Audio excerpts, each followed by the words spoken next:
Hi everyone, my name is Athanabila and I will show you how to make pasta carbonara. We need carbonara sauce, mushroom and sausage,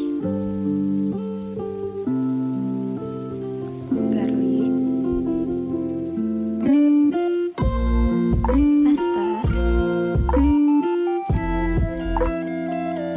sweetened condensed milk, cheese, butter or margarine.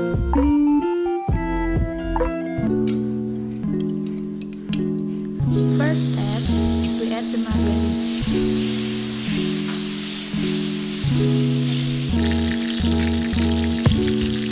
Then garlic slice.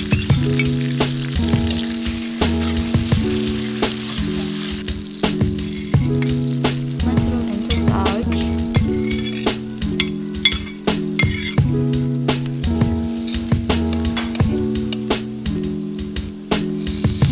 Add 1 glass of water.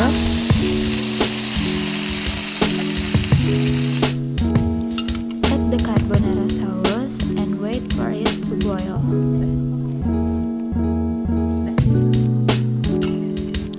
Add cheese, sweetened condensed milk,